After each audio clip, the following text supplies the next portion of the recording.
everyone, it's Kira on Polymer Clay TV, and today I'm going to show you how to make a really convincing looking faux stone and even make beads that have textures and show you how to make something that looks like this. So let's get started. There are quite a few brands of embossing powders on the market, and how you use them when you're doing an inclusion in the clay is pretty much always going to be the same. You're going to want to start with a translucent clay. Now this is Primo Accents and it's just translucent white. There are lots of brands and several different colors of translucent, and you could even tint your clay to start with. Like if you wanted to make a faux jade or something like that, you could always use an Adirondack ink or a Jacquard Pinata ink, an alcohol ink to start dyeing the clay first. But I'm not going to do that. I'm just going to mix straight into the translucent. So here are several brands that I have at home. The Hampton Art comes in kits, so there's lots of different colors in here. Really good for making faux stones and stuff. Just one of the brands that you can get like at the craft store. It's a white sparkle, so it's like a white with glitter in it. This is Recollections, which is like the Michaels brand, and this color, it's called Aged Silver. It's kind of neat. It's kind of a chunky, it's got silver and gold little nuggets in there. It's a pretty color. And then this is Adirondack Moss, and the Adirondack is finer. If you look here, you can see the difference. You can see how this is a very fine powder and this is like little chunks. And in the iced enamels, which is also a Ranger product, the Adirondacks come from Ranger and so does this. You can see that this is basically a mix of the fine and the chunky. So you could kind of replicate this iced enamels look by using both of those together. So you've got the chunky black and charcoal and the fine green color. I think what I'm going to do is I'm going to make an example using this, and then I'm going to make another example using these two together so you can see how you can control the blend and create your own little colors of clay. My goal right now is to show you how to do this and also make just a little cabochon so that you can see what you might want to do with it. So I'm just going to use a small amount of clay. I'm just going to use one square or one chunk of the Primo, which is about ½ an ounce.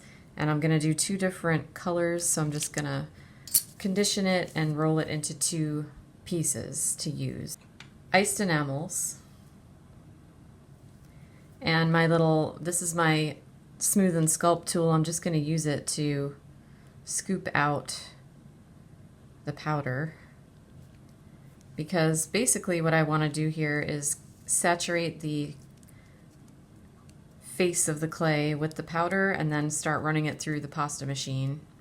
And since your clay is tacky and sticky, the powder is going to stick to it if you just kind of rub it on. If you just make a pile and then start rolling it through the machine, you're going to lose a bunch of the powder. So I like to kind of rub it on and press it in before I do that, so that I know at least some of this powder is going to really be stuck in the clay. So then you can fold it up maybe a couple of times, mash it together a little bit, and start running it through your machine. The process of doing this is completely up to you. When you decide to stop, totally on your own terms. So right now I'm seeing that the machine has spread all of the little darker chunks around, and I can see into this as if it were a stone. I can see the small specks and the big specks. It's really kind of cool looking, but I think I could use just a little more color, so I'm going to do this one more time to really get a lot of it in there. Now I feel like my clay is pretty saturated with the powder. So I'm going to set this one aside and do the other color. because my green and the silver are separate, I can really control how this blend looks. I think I'm going to put a lot more of the silver chunks into this one than are in this pre-blended one.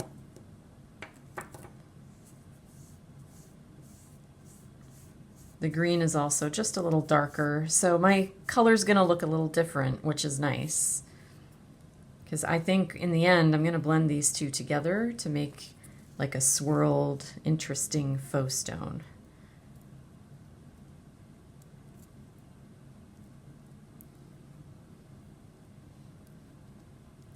So just follow the same process and stop when you think that you're done.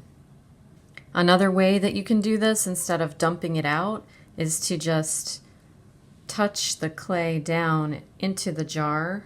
Because the clay is sticky, it will pick up the powder.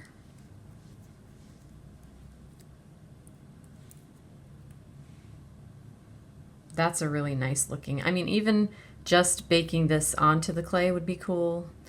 But sometimes when you bake embossing powder onto the surface of the clay, it will want to chip off later, and then you'd have to seal it, which almost defeats the purpose of putting it on there in the first place, because embossing powder has its own really interesting texture after you heat it. So the iced enamels actually have a like a medium. It's a medium like a glue, so after you baked your piece, you could paint it on, pour some of this on the surface, and then heat emboss it with a heat tool, and that would seal those iced enamels onto the surface of your clay from the underneath. So I don't like putting sealer over the embossing powder. I feel like it just doesn't work out. It doesn't give you the look that maybe you were looking for.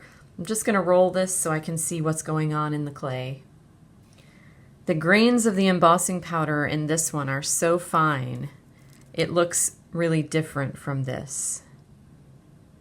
In this one you can really see those light yellow grains popping up, and in this one it's really, they're more buried and subtle in the clay. I think I have enough of the large chunks, so I'm just going to go for a little bit more of this green color to get the clay more green. So these are my two colors, and this is when you get to make a decision. I want to have 3 colors, so I'm going to marble these together. And I'm going to take a little piece of each of these and introduce a 3rd color into it, which is going to be from that Hampton Art set. This is kind of an antique gold.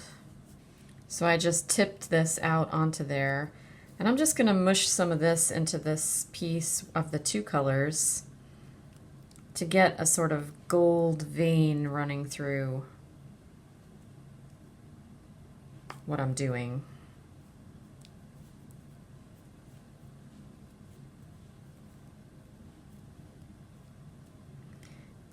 I would say you can do this mixing with your hands, but when it comes down to really blending it all in and making sure that it's really blended throughout the clay, that you go to the pasta machine for a second and just run it through a couple times, because it really makes everything blend all the way through the clay evenly. So now here's where I end up. I have this green color with the chunks in it, I have this lighter color, and then I have this one that has more gold in it, a browner kind of color, and we're just gonna do a little marbled blend.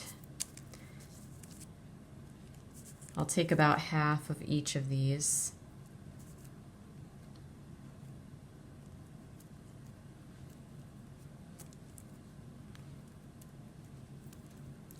Because a lot of times you'll make some kind of new color and play around with a technique like this one. Like this is called adding inclusions, and then you don't really know what to do with it when you're done. So this is just an idea, something that you can try to make a sort of faux fantasy stone. So I'm just going to kind of wrap these up around and squish them together.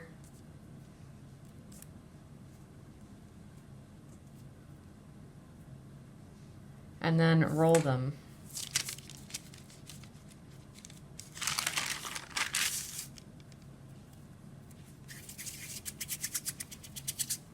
Kind of loosely roll, not too much. I don't want them to get too blended. I just want to get rid of the seams. And once the seams are gone, I'm just going to run this through my pasta machine to make it thin. See how it's already kind of looking like a marbled stone. So once I have it this way, into the pasta machine it goes. Just once on the thickest setting, like that. Now, if you want to make a cabochon out of it, what I would do is take some scrap clay. Well, the color of the scrap is up to you, but I know that especially in the lightest color that I blended here, I did not use a lot of embossing powder and I didn't dye the clay, so some of this is bound to be pretty translucent, and if you put, say, a red under here, you're gonna probably see it in some places, so you can use that to your advantage or you can use a neutral. So here I just mixed up a bunch of scrappy neutral clay to get this sort of pearly latte kind of color, and that's what I'm gonna use. And I'm also going to, this is the widest setting on my pasta machine, and I'm going to double it up so that I have 2 layers of this, and I'm going to press them together firmly so that there's no air inside. And then I'm going to put this over top of it because what I'm going to go for here is a round cabochon, and I'm going to use one of my graduated cutters. This one looks good. It's a good size. With the amount of clay that I have here, I could make 2 smaller ones to make earrings or something like that. So it's up to you. But once I have this stack and it's pressed nicely together, I'm going to take a piece of deli wrap and put it over the top loosely. Don't like press it down on there. The reason I'm doing this is because this is going to help me make a rounded cab. So now you just want to apply pressure through the entire stack.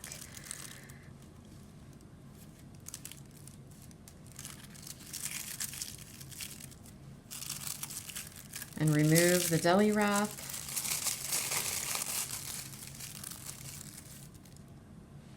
And now you have a cab with rounded edges. And if you want them to be more rounded, you can put this on a tile and keep going. Really smooth that stone over the side.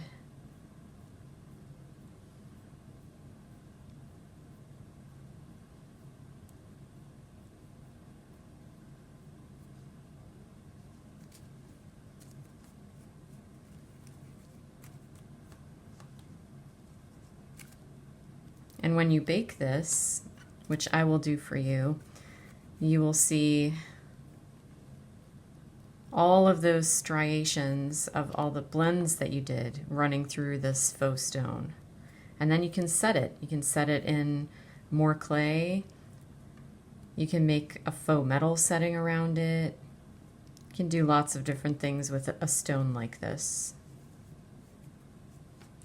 So if you didn't press this together too hard, now you have some more of this left to play with, which you could make into beads. Let's move this scrap away. And I wouldn't want to overwork this because it is a really pretty marbled blend, so I would just quickly kind of press it into bead shapes and roll them up. Just get rid of the seams. Because the more you touch and blend this, the less you're going to see those streaks running through it. So if you have some bead pins or something like this, you can pierce holes in there to get them ready for stringing.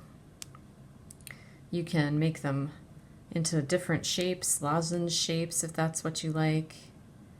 There's so much you can do with faux stones. You can stamp little designs into them, which I think that's what I'm going to do with this one. So I'm just going to string this first, and I'm going to leave this pin in it for baking.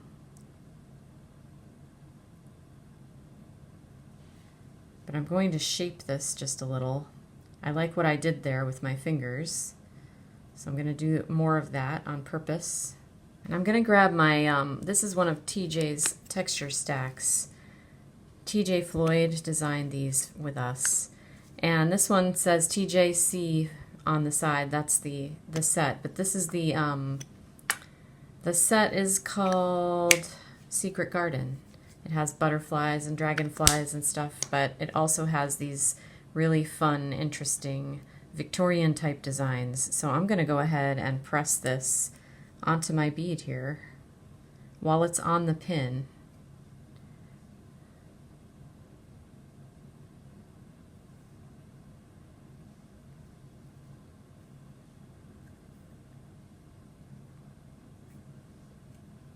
And get that pretty design there that I can antique later. Maybe do this one more firmly and grab a pin to pull it off with.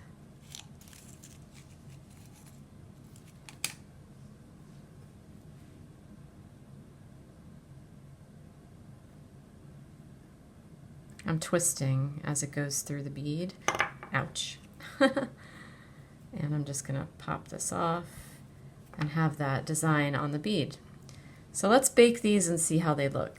Are the finished beads out of the oven, and you can see the depth. Now if you wanted to, you can leave this either the way it is with the stone look here, sort of a matte surface, or you could polish these with sanding paper. You generally start with a lower grit and work your way up to the really high fine grits, and then you can buff the surface with some cotton cloth or some denim to get a really shiny look. My preference is for this stone look, so I would leave it like this. Now if you wanted to bring out the details in these beads, you could do something like antique them. I usually use Liquitex Basics. It's pretty good paint for doing this. The color I like is raw umber. A lot of people like burnt sienna, but I don't know. I tend to like the umber color is sort of a different, it's more gray, darker brown. It's really easy to antique just using paint, especially on something like this. You just kind of rub it into the crevices and then use a paper towel or something to rub it off of the high points, and that just kind of brings out the details in the stamping.